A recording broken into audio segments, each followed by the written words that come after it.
ए काय वेडा झालास, काय करतोयस? अगं तयारी गणपतीच्या दुसऱ्या भागात कोण आहे माहितीये का? कोण? नाही कळणार तुला, दाखवतो चल.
नमस्कार. तयारी गणपतीच्या या दुसऱ्या भागात आज आपण आलेलो आहोत आणि आज आपण भेटणार आहोत तुरेवाले शाहीर विकास लांबोरे यांच्यासोबत गप्पा मारणार आहोत आणि आपल्यासोबत ते इथे उपस्थित आहेत. आता त्यांच्याशी आपण गप्पा मारूया. ते वेळात वेळ काढून इथे आलेले आहेत. त्यांची मागे प्रॅक्टिस चालू होती, पण मी 10 मिनटं त्यांना पकडून घेऊन आलो आहे आणि आता त्यांच्याशी आपण थोड्या गप्पा मारणार आहोत. सर्वप्रथम तुमचं खूप खूप स्वागत आहे. Thank you so much. मी बरीच वर्ष म्हणजे मी जेव्हापासून मला कळायला लागलं तेव्हापासून मी पण कोकणातला चिपळूणचा आहे. मला आपल्या कोकणातले गणपती असेल, आपलं सण असेल, आपली संस्कृती असेल, आपल्या कला असतील, परंपरा असतील, याबद्दल खूप आत्मीयता आहे पहिल्यापासून. मला खूप आवडतं स्वतःला, कारण आमचं देखील स्वतःचं नाचमंडळ आहे. तर लहानपणापासून मी नाचत आलो आहे, अजूनही नाचतो, आवडीनं जातो गावी. सो ह्या गोष्टींबद्दल ॲट्रॅक्शन खूप पहिल्यापासून आहे. त्यामुळे बोलू यावर्षी आपण एक असा काहीतरी उपक्रम केला पाहिजे ज्यात ही कला अजून लोकांपर्यंत पोचली पाहिजे. त्यामुळे आम्ही हा अट्टाहास केला आणि त्यात तुमचा हा छोटासा इंटरव्ह्यू घेतो आहे. मला तुम्हाला विचारायचं की तुम्ही ही जी कला सादर करताय ती किती वर्ष तुम्ही कला सादर करताय? जसं तुम्ही म्हणालात की तुम्ही लहानपणापासून इथे आहे, तो ऑबियस आहे. मी पण लहानपणापासून आहे. मी पहिल्यांदा नाचायचो. 9वीला असल्यानंतर मग मी लिहायला लागलो की थोडं मोठं जसं मला जमेल तसं, आणि त्याच्यानंतर मग रिप्रेझेंट करायला लागलो. मग 11वीला असताना मी पहिली डबल बारी केली. मग तिथपासून आता डबल बाऱ्याच करतो आहे. सो गेले एक 35 वर्ष मी या प्रवासात आहे. वा, म्हणजे तुम्ही आधी नाचायचात, त्यानंतर तुम्हाला लिखाणाची आवड निर्माण झाली आणि तुम्ही 11वीला असताना पहिली डबल बारी केली. बापरे, तेव्हा काय दडपण होतं का? दडपण तेव्हाही होतं, आताही आहे. डबल बारी म्हटल्यानंतर ते कॉम्पिटिशनचा विषय आहे की आता समोरचा बॉल आता कसा येणार आहे ते माहिती नसतं तुम्हाला. मग तुम्ही त्यानुसार अवेअर असायला लागतं. तर ऑब्वियस आहे, तुम्हाला माहिती आहे की कलगीतुरा म्हटला की तो शब्दांची चढाओढ आली, त्या चालींची चढाओढ आली, त्या भागांची चढाओढ आली, तर सवाल जवाब आहे, या सगळ्या गोष्टी असतात. त्याच्यामुळे ऑब्वियस आहे की प्रत्येक बारीची नवीन तयारी आहे, प्रत्येक शाहीर नवीन आहे. तर क्राऊड वेगळं असतं, आजचे आयोजक वेगळे आहेत. तर ऑब्वियस आहे की तुम्हाला ते दडपण असतंच आणि ते शाहीर म्हणून, कलाकार म्हणून ते शेवटपर्यंतच असायला पाहिजे. वा. सर, आत्तापर्यंत तुमचा 35 वर्षाचा हा प्रवास आहे आणि हा प्रवास तुम्ही तुमची नोकरी, इतर सगळ्या जबाबदाऱ्या हे सांभाळून करतात. बरोबर. तर त्याबद्दल आम्हाला थोडंसं ऐकायचं आहे. ही तारेवरची कसरत सगळ्यांनाच होते. लोककलाकार म्हटल्यानंतर तो तितका फेम नाही आहे, तितकंसं मानधन नाही आहे, पण त्या संस्कृतीशी नाळ जुळल्यामुळे ते तुम्हाला तुमच्या त्या जीनमधून काढता येत नाही. आणि मग हौस म्हणा किंवा बाकीच्या गोष्टी म्हणा, त्याच्यामुळे हे करावंच लागतं. आणि एकदा का ती हौस लागली, ती हौस काढता येत नाही. तो जगण्याचा भाग होऊन जातो. म्हणजे जसं आपण म्हणतो की अन्न, वस्त्र, निवारा ह्या 3 मूलभूत गरजा आहेत. तर अन्न, वस्त्र, निवारा आणि कोकणातल्या लोकांसाठी लोककला ह्या त्यांच्या मूलभूत गरजा आहेत. आणि ती एक मूलभूत गरज असल्यामुळे म्हणजे आता तो श्वास झाला आमचा, आणि त्या श्वासासाठी आम्ही काही करू. मग ती धडपड आहे, त्रास आहे, पण मजा येते. इव्हन ती कसरत करताना पण ती मजा येते. कसं मॅनेज करता, म्हणजे कधी भेटता, काय करतात? हां, आता माझे काय आता इथे कलाकार आहेत, रिहर्सल आता बघितली की आता केली आम्ही, ती ट्रेनमध्ये मी 2 गाणी लिहिलीत आता येताना. हां, तर त्याच्यामुळे काय होतं की आताची उद्याची बारी सकाळी 10 वाजता आहे, त्याचं गाणं एकही लिहिलेलं नाही. आता कार्यक्रम झाल्यानंतर मग रात्री 1 गण किंवा गवळण होईल, सकाळी स्तवन होईल, समाज प्रबंधाची गाणी होईल आणि 2 पदं होतील. तो जाईपर्यंत तो प्रवास होईल. सो कदाचित त्या क्षेत्रात असल्यामुळे तो नटेश्वरावर आमची फार काय म्हणतात त्याला की श्रद्धा आहे आणि तो आमच्याकडून करून घेतो.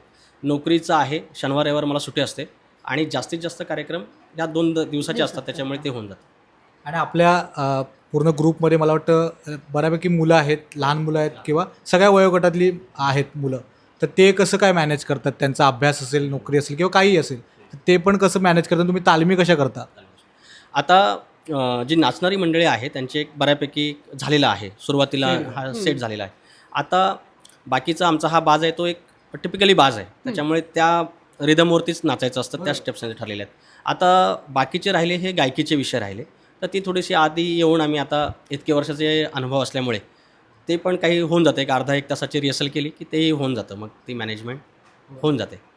बरं, मला तुम्हाला विचारायचं आहे की गणपती जवळ आले की म्हणजे एक वेगळ्या लेवललाच लोकांची तयारी सुरू असते. म्हणजे मखर बघणं असेल, गणपती कोणती मूर्ती कोणती यावर्षी सिलेक्ट करायची, इथून सगळं असतं. तुमची तयारी मला वाटतं आदल्या वर्षीच सुरू झाली असेल असं मला वाटतं, कारण तुमच्या मी तारखा बघितल्या, तुम्ही मला पाठवलात, तर तुम्ही जवळजवळ गणपती झाल्यानंतर देखील तुम्ही बिझी आहात. नवरात्री सुरू आहे. त्यामुळे हे सगळं शेड्यूल कसं तुम्ही तयार करता? आता पहिल्यांदा मी एक येतो की जी सुरुवात बाप्पाची आहे, पश्चिम बंगालमध्ये नवदुर्गोत्सव आहे, जो सगळ्यात मोठा फेस्टिवल ह्या देशात मानला जातो, ज्याची नोंद युनेस्कोने घेतली आहे. आणि आपल्याला आपल्या मातीला किंवा आपल्या कल्चरला कधी अंडर एस्टिमेट करायचं नसतं.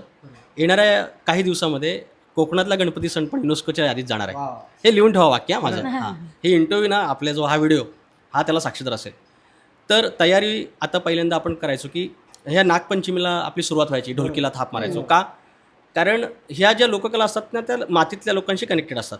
म्हणजे त्यांची शेतीची कामं झाली की फावल्या वेळातल्या ह्या गोष्टी आहेत. नवरात्री आली की मग भात कापणी असते, त्याच्यानंतर मग हे सगळं बंद. मग भात कापणी झाल्यानंतर मग नमन वगैरे सुरू होतं. तर गणपतीची तयारी जी आहे, आता इकडचे थिएटरचे शोज इतके वाढलेत किंवा आयोजक इतके वाढलेत किंवा प्रेक्षक पुन्हा या लोककलेकडे वळले, तर त्याच्यामुळे आमची सुरुवात आता 6 जूनला आम्ही पहिली केली. शिवराज्याभिषेक होतं, त्या दिवशी पहिल्यांदा पवईला वारी केली दुर्वाप्रिय गजाननच्या इथे. तिथपासून 6 तारखेला 6 सप्टेंबरपर्यंत इथल्या वाऱ्या, त्याच्यानंतर तिकडे. सो गणपतीची सुरुवात जूनपासून झाली आमची. वा. आणि मला म्हणजे आमचे जे आम्ही दोघंही कोकणातले आहोत, त्यामुळे शक्ती तुरा हे माहिती आहे नाव. पण जेव्हा आमचे असे मित्र आहेत जे कोकणातले नाही आहेत, तर त्यांना ना शक्ती तुरा हे माहितीच नाहीये. तर आम्हाला पण सांगा, त्यांनाही सांगा आणि सगळ्या प्रेक्षकांना सांगा की शक्ती तुरा म्हणजे नेमकं काय. म्हणजे बऱ्याचदा असं होतं शक्तीवाले आणि तुरेवाले, म्हणजे काय नेमकं? म्हणजे ते आम्हाला म्हणतात की अरे ते सेम तर आहे सगळं, म्हणजे कपडे पण तर सेम असतात, वाजवतात पण सेम, गाणारे बुवा पण तर ते माणसंच आहेत, पण त्यात वेगळे पण काय असा? हा प्रश्न फार छान आहे. आणि आमच्या कलगीतुऱ्याचा किंवा शक्तीतुऱ्याचा हा मूळ गाभा आहे. इथे प्रिन्सिपलवर ह्या गोष्टी चालतात. तर शक्ती म्हणजे स्त्रीचं रिप्रेझेंटेशन, जे प्रतिनिधित्व आपण म्हणतो, सादरीकरण म्हणतो, तर त्याची बाजू ते शक्तीवाले करतात. म्हणजे ते स्तवन एखाद्या देवीवरती गातील, तो नंतर गण येतो, मग तो गण तो पार्वतीचा गातील, पार्वतीचा बाळ म्हणतील, पार्वतीनंदन म्हणतील. नंतर गवळण येते, मग गवळणीला ते राधेला रिप्रेझेंट करतात की आम्ही गवळणी कशा भारी, आमची राधा कशी श्रेष्ठ तुमच्या कृष्णापेक्षा. आणि नंतर मग सवाल जवाब होतो. आणि डबल बारी दुसरी जी बारी होते तेव्हा पण ते सांगणार की द्रौपदीला कशी फसवली, तिचे ते वस्त्र बाजूला करून किंवा काय, त्या सीतामाईला तुमच्या रामाने कशी ती परीक्षा द्यायला लावली. तिथे ते स्त्रीला मोठे करत असतात. आणि पुरुष किंवा तुरा हा पुरुषाला रिप्रेझेंट करत असतो. सो मग आम्ही शिवाचा बाळ गाणार, गण असेल तो गण आम्ही शंकराचा गण गाणार, किंवा आम्ही कृष्ण कसा मोठा आणि तुमच्या राधा कशा आमच्या मागून होत्या किंवा गवळणी आमच्या मागून कशा होत्या, त्याच्यामध्ये पण दैवतांचं पावित्र्य राखून ह्या खेळ्या केल्या जातात, म्हणजे त्या शब्दांच्या खेळ्या केल्या जातात. त्याच्यानंतर द्रौपदी पण कुठे चुकली असेल ते आम्ही सांगतो तिथे, किंवा काय दुर्योधनाच्या विषयी जो भाग असेल किंवा काय ती कशी फसली होती. मोरल ऑफ द स्टोरी काय, हे सगळं झाल्यानंतर एक शेवटला आरती होते. आणि आमच्या वाडवडिलांनी किंवा ह्या कोकणी लोककलेने असं एक प्रिन्सिपल सांगितलं किंवा एक फिलॉसॉफी मांडली आहे की एक प्रकारे हे शिवपार्वतीचा वाद आहे, नवरा बायकोचं भांडण आहे, स्त्री पुरुषाचा वाद आहे, पण हा आपल्या आयुष्यात पण भांडणं होतात, भांड्याला भांडं लागतं म्हणतो आपण. पण त्याचा पर्याय किंवा त्याचा शेवट घटस्फोट नाही आहे. इकडची माणसं बघा भांडण झाली, ती माहेरी गेली, हा. तर इकडची माणसं जातात, मग तजवीज करतात, परत तो संसार होतो. मग तसंच आहे ना, इकडे शेवटला एक आरती होते. हा. मग ते एक ना प्रिन्सिपल सांगितलं आहे की तुम्ही किती तात्विक वाद व्हाऊ द्या, पण शेवटी तुम्हाला एकत्र नांदायचं आहे. सो जगण्याचं माध्यम. त्याच्या पलीकडे मी माझी एक इंटरव्ह्यू झाली त्याच्यामध्ये सांगितलं होतं की आत्ताची आपली कन्सेप्ट आहे की लेडीज फर्स्ट. हा. पण शक्तितुऱ्यामध्ये पहिलं सादरीकरण हे कलगीचंच होणार, शक्तीचंच होणार, म्हणजे ते स्त्रीला पहिला मान आहे. म्हणजे वाढवलेली किती श्रेष्ठ आहे आमचा, म्हणजे किंवा कोकणी लोककलेचा. तर तेच आहे की कलगीतुरा हा स्त्री पुरुषाचा हा एक तात्विक वाद आहे, ज्याच्यामध्ये आधीचा मान स्त्रीला दिला आहे, पुरुषाला नंतर दिला आहे, पण सरते शेवटी दोघे एकत्र नांदतात. ही त्याची एक डिझायनिंग आहे. खूप खूप धन्यवाद. ही माहिती खूप रेअर माहिती आहे आणि त्यामुळे या व्हिडिओच्या निमित्तानं ती माहिती सगळ्यांना कळेल आणि ज्यांना माहीत नव्हतं की नेमकं काय आहे ते आज त्यांना कळेल. आणि मला तुम्हाला विचारायचं की आता तुम्ही मला की लहानपणापासून तुम्हाला या कलेची आवड आहे, आपल्या कोकणात एक वेगळंच वातावरण असतं, तर तुम्हाला असं कधी झालं का मलाच गणपतीला जायला मिळालं नाही गावाला? नाही, असं होतं. म्हणजे आज खरं सांगतो, मी कुणाला सांगितलं नाही, मी नेफ्रोलॉजी टेक्नॉलॉजिस्ट होतो हॉस्पिटलमध्ये. आणि हॉस्पिटलमध्ये असल्यामुळे दर सीझनला सुट्टी नाही मिळायची आम्हाला. सुट्टी मागताना आम्ही सगळे कोकणातले असल्यामुळे आमच्या चिठ्ठ्या उडवायचे, म्हणजे ज्याची चिठ्ठी येईल तो गावाला. आणि समजा आता तुम्ही माझं शेड्यूल बघितलं तर मग दसऱ्यापर्यंत एखाद्याचं मानधन घ्यायचं आहे, ॲडव्हान्स घ्यायचं आहे, आणि नंतर सुट्टीच नाही मिळेल तर काय करायचं. मी नंतर तो जॉब स्किप केला.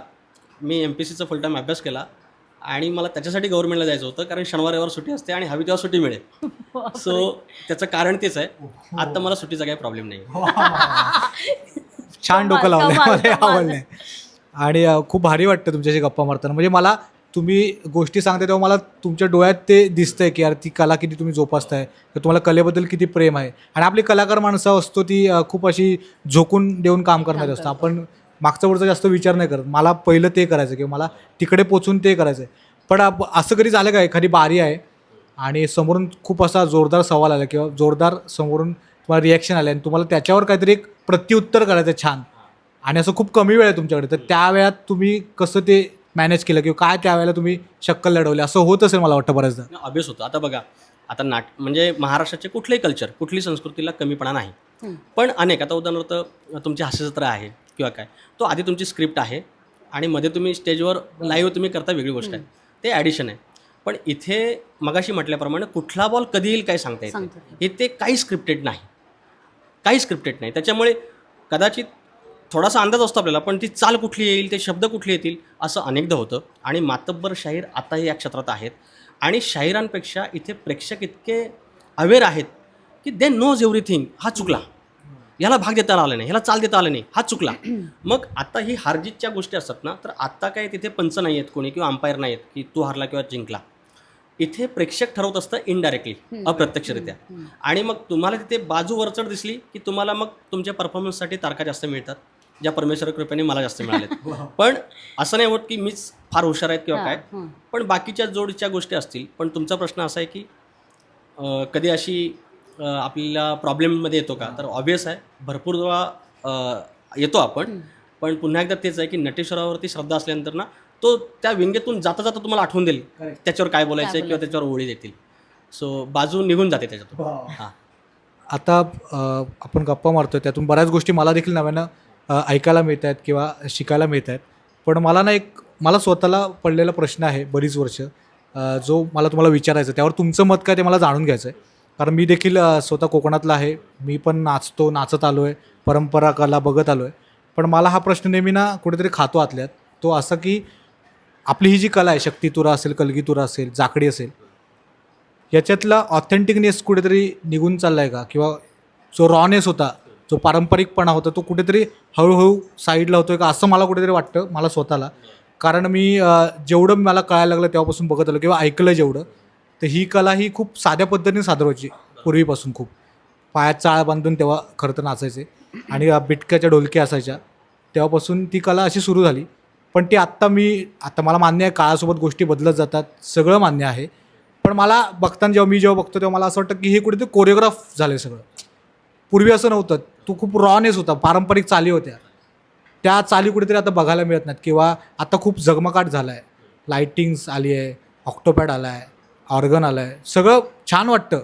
पण तो जो ऑथेंटिकनेस होता ना कलेचा किंवा तो जो रॉनेस होता ना तो मला कुठेतरी आता कमी होताना दिसतोय की काय असं मला वाटतं. त्यावर तुमचं काय मत आहे? काय सर, आता 1950ला आपली घटना आली, संविधान आलं. त्याच्यामध्ये आता जवळपास 105 वेळेला त्याच्यामध्ये दुरुस्ती करण्यात आली, घटना दुरुस्ती करण्यात आली. सो मूळ गाभा आहे ना, फक्त त्याचा एक आहे की त्याचा ढाचा बदलता येत नाही, त्या संविधानाचा ढाचा बदलता येत नाही. मग तसंच आहे बघा, पृथ्वी गोल आहे, ते पुन्हा येऊन त्याच पॉईंटला येणार आहे. आत्ता ज्या जुन्या गोष्टी आहेत ना त्या परत तिथे आल्यात बघा. म्हणजे आम्ही ज्याला कब्जा म्हणायचो त्याला मोदी जॅकेट नावाने नवीन काहीतरी आलं, बरोबर आहे. आई आमची काष्टी नेसायची, त्याला नऊवारीचा एक नवा लुक आला आणि ते परत आलं. आम्ही म्हणजे चुलीवरचं जेवण, आपली आई धुराने बिचारी, आता ते चुलीवरचं जेवण ट्रेंड आला सर, फॅशन बरोबर आहे ना. कंदीलाच्या काचा आम्ही इतक्या पुसल्यात, आता तो ट्रेंड म्हणून प्लास्टिकचे कंदील आले. हां, सो गुळाचा आम्ही चहा तेव्हा प्यायचो नाही गावाला, आणि आता तो ट्रेंड आला. नाचणीची भाकरी आपण खायचो नाही, आता ते औषध झाले. बरोबर. सो ज्या कोणी आपला मूळ पुरुष होता किंवा वाडवडील होता ज्याने हे सगळं असं एक फ्रेम केले ना, तर ते पुन्हा तिकडेच जात आहे. आता मध्ये अश्लीलतेचं गालबोट प्रचंड लागलं होतं ह्या कलेला, आता पुन्हा ते बदलते. लोकांना ते नको आहे, आता फरमाईश येतात त्या चांगल्या गोष्टींसाठी येतात. सो हळूहळू ते पुन्हा तिकडे चाललंय सर. फक्त एवढंच आहे की कोकणातली मातीची घरं गेली किंवा देशातली मातीची घरं गेली, आता प्लास्टरचे बंगले आले, पण देवाच्या खोलीचं स्थान आहे तिथे आहेच सर, बरोबर आहे ना. मग तिथं कोणी विसरलेलं नाही. मोरल ऑफ द स्टोरीज आहे, बाकीला जरी झमझमाट असला पण त्याचा बेस तोच आहे. पहिलं स्तवनच गायला जाईल, नंतर गणच गायला जाईल, नंतर गवळण जाईल, धांताक धांताक धांताक धांग, ही तोड तीच होईल. बाकीचं त्याच्यामध्ये ऑक्टोपड येईल किंवा बेंजो येईल किंवा काय, पण त्याचा बेस तोच आहे सर, बेस तोच आहे आणि तो कायम राहील. बेस अगदी मान्य आहे, पण मला चालींच्या बाबतीत मला असं पर्सनली वाटतं की मी ज्या पारंपरिक चाली मी बघितल्या, म्हणजे आमचे काका पप्पा किंवा आजोबा नाचायचे तेव्हा ते जे चाली मारायचे ना, त्या चाली मला आता नाही बघायला मिळत कुठेच. आता तिथं कोरिओग्राफ वाटतो खूप, आणि आपला नाच गोलातच चांगला वाटतो असं मला वाटतं. त्यावर तुमचं काय म्हणणं? हां, मी पण ते बोलून दाखवलं आमच्या मंडळींना, आणि त्याच्यावर आम्ही पण आता अभ्यास केला आहे सुरू. आणि येणाऱ्या 1-2 वर्षात तुम्हीच इंटरव्ह्यू घ्यायला याल आणि म्हणाला हा की झालं पण एकदा, शब्द देतो तुम्हाला, ते होतात बदल, आणि ते मलाही थोडेसे इकडे लागत आहेत. होईल, बेसकडे आपण जाऊ, मुळाकडे जाऊ. नाही, कारण मला पर्सनली तेव्हा असं वाटलं, कारण सगळ्या गोष्टी आपण करतोच, पण जो मूळ आहे ना ते आपण विसरता कामा नये असं आपण नेहमी म्हणतो. सो ते कुठेतरी बाकीच्या गोष्टी आहेच, मला अगदीच मान्य आहे की आपण त्या जेवढं अजून छान करतो तेवढं अजून ते छानच दिसतं, पण ज्याचा जो मूळ आहे ना तो जास्त अजून असेल आणि त्यासोबत त्या गोष्टी असेल तर ते अजून जास्त छान दिसू शकतं असं मला वाटतं. आणि हा मला पर्सनली खूप प्रश्न होता आणि मला कुठेतरी विचारायचा होता, आणि मला आज तुम्ही समोर आहात तर बोला ह्यांनाच विचारला हवं, कारण तुमच्याकडून त्याचं उत्तर जास्त चांगलं येऊ शकतं. सो आता पुढच्या तयारीचं कसं काय तुम्ही मॅनेज करता? म्हणजे गावी जाणारच ह्या वर्षी की नाही, तुम्हाला सुट्टी मिळाली असेलच? सुट्टी मिळेल, कोकणातल्यांचं सगळ्यांचंच आहे की सुट्टी मिळेल माहिती नाही, तिकीट कन्फर्म नाही, पण गणपतीला जायचं हे कन्फर्म आहे. सो तो करून घेईल, तो लंबोदर सगळं करून घेईल, गावाला जाणार, बारे करणार, त्याचं मखर, त्याची आरती होणार, नवरात्रीचा दसराही होणार, आणि जॉबही राहणार. मला एक आत्ता अचानक प्रश्न सुचला आहे, तो विचारतो की गणपती तुमच्या वाडीत काय माहोल असतो? म्हणजे तुम्ही इकडे मजा करताच, मुंबईत शो असतील वगैरे सगळं, पण आपल्या वाडीतलं जे जागरण असतं, जे आपलं हक्काचं असतं, तिथे तुम्ही काय करता? तेच आम्ही मिस करतो. म्हणजे गणपतीची आरती करता येत नाही, आणतो आणि पहिल्या दिवशी जी सकाळी आरती काय होईल किंवा पूजा होईल तेवढीच होते. नाहीतर नंतर हेच मनाला समजून करून घ्यायची की दुसऱ्याचा कोणाचा तरी गणपती आहे आणि तिथे आम्ही जाऊन त्याची पूजा करतोय, मग तो पण माझाच आणि हा पण माझाच, कारण हा शक्तितुरा हे त्याचंच रूप आहे किंवा त्याचाच खेळ आहे, तर त्याच्या चरणी आहे. ते फक्त आम्ही मिस करतो की गणपतीला त्या फुगडी नाच आमच्या ज्या आया बहिणी घालतात ते नाही, किंवा आमच्या वाडीत आम्हाला नाचता येत नाही, किंवा प्रॉपर आरती करता येत नाही, पटापट पडावर करावं लागते. तिची एक खंत राहिलेली आहे बस. समजू शकतो, कारण शेवटी सगळ्याच गोष्टी मॅनेज करताना आहेत, कुठेतरी आपल्याला काही गोष्टी हे कराव्या लागतात. पण ठीक आहे, तुम्ही कला जोपासताय, कला पुढे घेऊन जाताय, आपली कला 7 समुद्र पार गेले, त्यामुळे खूप भारी वाटतं आहे.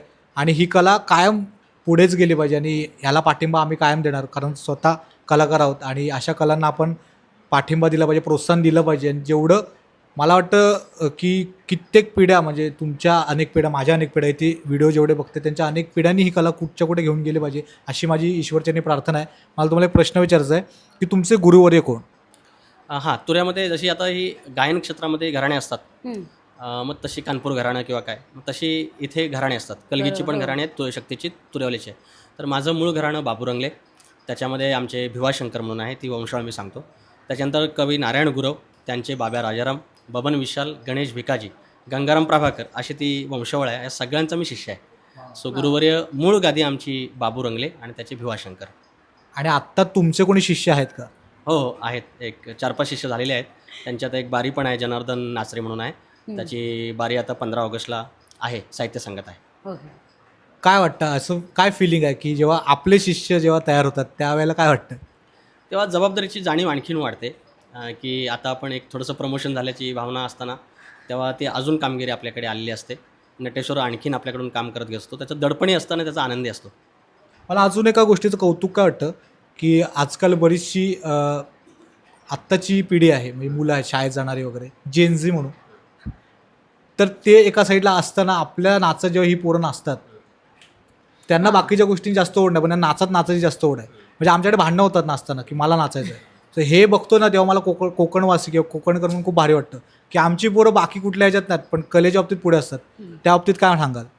काय सर माहिती आहे का, सगळ्या कुठलाही मानव वंश आहे, ज्याला आता 8 अब्ज लोक आहेत ह्या देशात, ह्या जगामध्ये, त्यांचं सरते शेवटीचं एकच हे असतं की मला हॅपीनेस मिळाला पाहिजे. मला आतल्या आत मला एक आत्मिक आनंद असला पाहिजे. म्हणजे पैसेवाले असतील, त्यांना पैशाच्या माध्यमातून ती सुखं घेत असतील किंवा काय घेत असतील, तुम्हाला आनंदित राहायचं आहे ना. मग आम्हाला ह्या छोट्या छोट्या गोष्टीतून आनंद मिळतो आहे ना, तर इथूनच कधी कधी काय असतं की अल्पसंतुष्टी असणं हे म्हणतात की चुकीचं आहे. पण नाही ना, छोट्याशा गोष्टीमध्ये जर आनंद मिळतो आहे आणि तुम्हाला एखाद्याला काश्मीरला जाऊन आनंद मिळतो आहे, तर प्रत्येकाचा आनंद वेगळा असू शकतो. आम्हाला आमचा आनंद गावदेवाच्या पालखीत आहे, आम्हाला हा आनंद आमच्या नमनमध्ये नाचायचा आहे, ह्या कलगीतुऱ्यात नाचायचा आहे, आणि आम्हाला तो आनंद ऑलरेडी मिळतो आहे. लोकांना त्यांचं रिटायरमेंटच्या नंतर अपेक्षित असतो, तो आम्हाला ह्या वयात मिळतो आहे. याच्यापेक्षा वेगळं का सर काय सांगायचं. तर त्याच्यामुळे कोकण म्हणून श्रीमंत आहे सर. ते निसर्गासोबत ह्या कल्चरशी जोडलेलं आहे ना, आणि ह्या लोककलांशी जोडलेलं आहे, म्हणून ते नुसतं सुंदर नाही आहे, तर ते आत्मिक आनंद देऊन हे जगण्याचं फिलॉसॉफी सांगणारं ते कल्चर आहे. तुला काय विचार? अरे विचार, तू कोकणातलीच आहेस. जसं तू आता म्हणालास की जेनजी आहेत, आणि तर जेनजी पण ना आता ट्रेंड म्हणा फॉलो करतात, पण हे आता खूप संख्येने बघायला सुद्धा येतात. म्हणजे मुंबईतले तुमचे जे शोज वाढले आहेत आता, मी काही शोजना गेले होते मध्यंतरी, तर मला तिथे माझ्या वयाची किंवा माझ्यापेक्षा लहान वयाची मुलं पण दिसली. भले त्यांना आता त्याचा अर्थ कळत नसेल, जो तुम्ही आत्ता आपण जो प्रश्न विचारला तेव्हा सांगितलात की शक्ती म्हणजे हे आणि तुरे म्हणजे हे, तर ते माहिती नाही आहे, पण ते बघायला जात आहेत, त्यांना तो आनंद ते घेत आहेत. तर आत्ता तुम्हाला काय वाटतं त्याबद्दल, की म्हणजे जसं आम्ही म्हणतो की आता नाटकाकडे यूथ वळलं आहे, तसं ह्या कलेकडे सुद्धा यूथ वळलं आहे, तर ते बघताना काय वाटतं? बघा मॅम, की आता तुम्ही कोणत्याही थिएटर्सला या, नाट्यगृहात या, तुम्हाला 80% क्राऊड जो आहे ना, तो या कॅटेगरीतला आहे किंवा ह्या एज ग्रुपमधला आहे. आणि कसं आहे, ही लोककला अशी गोष्ट आहे ना की इथे एका वेळेला सगळं नांदतं. म्हणजे नाचणं आहे, वाजवणं आहे, गायन आहे, आणि ते वाचन देखील आहे, आणि ते एकत्रित असल्यामुळे, आणि कुठलाही जो बेस किंवा फोकचा किंवा लोककलेचा एक बेस असतो ना, तर तुम्हाला असा एनर्जेटिक असतो. इथे असं काय सुगम संगीत किंवा असलं काय नाही, फक्त राडा आहे. मग राडा असल्यामुळे यंग जनरेशन आहे ना, बस बस राडा करायचा आहे, ते भारी वाटतंय. एका वेळेला ते नाचतायत, सगळी लाइटिंग आहे, रोषणाई आहे, गायकी पण आहे, आणि समोर हमरी तुमरी आहे. सो कॉम्पिटिशन बघायला ती लोकांना जी मजा वाटते ना, ट्रेनमध्ये पण कॅबे करताना पण लोकांना इंटरेस्ट येतो, किंवा बाहेर नळावर भांडताना पण कुणातरी भांडण झालं चला बघायला. सो तर इनडायरेक्टली तसंच आहे ते. मग त्याच्यामुळे, आणि याच्यातून मॅम ह्या सगळ्या असताना ना समाज प्रबोधन पण होतं याच्यामध्ये. सो त्याच्यामुळे लास्टला जाताना ना बोलतात ना की यार जेवल्यानंतर एक गुलाबजामुन पण घेऊन जातो, आणि त्याची टेस्ट कंटिन्युअसली राहते ना. मग आमच्या लोककलेचं तसं आहे की समाज प्रबोधन नंतर गुलाबजामुन सारखं लोक घेऊन जातात. क्या बात था, क्या मस्त था, असं ते एक फिलिंग असल्यामुळे पुन्हा यायला लागले तिकडे लोक. आता शेवटचा प्रश्न विचारतो. मला मजा येते गप्पा मारायला, पण आपल्याला बारी पण करायचे. असं कधी झालंय का की जोरात बारी सुरू आहे, मजा येते, दणका चालू आहे, आणि तुम्हाला नाचायचा मूड झालाय का कधी असं गाता गाता? ॲक्च्युली मला होतो, पण नंतर मग आता हे सगळं यूट्यूब आलं, कुठे आपण एखादी स्टेप चुकली किंवा काय म्हणते हसू नको व्हायला म्हणून ते आवरून घ्यायला लागतं. आणि येतं कायम येतं प्रत्येक बारीला येतं, ते आवरून जातं. वा, खूप मजा आली, धमाल गप्पा झाल्या. Thank you so much. खरं तर कारण खूप कमी वेळात आपण हे सगळं मॅनेज केलं, आणि तुम्हाला मी इथे बोलावलं. तुमची पण तालीम चालू आहे मागे, तुम्हाला आता प्रेशर असेलच बारीचं, त्यातनं वेळात वेळ काढून तुम्ही इथे 5-10 मिनटं आलात, आमच्याशी गप्पा मारत खूप भारी वाटलं. Thank you so much.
आम्हाला तर गप्पा मारून खूप धमाल आली आहे. तुम्हाला जर का व्हिडिओ आवडला असेल तर नक्की लाईक करा, शेअर करा, कमेंट करा आणि जर का माझं चॅनल सबस्क्राईब केलं नसेल तर नक्की करा.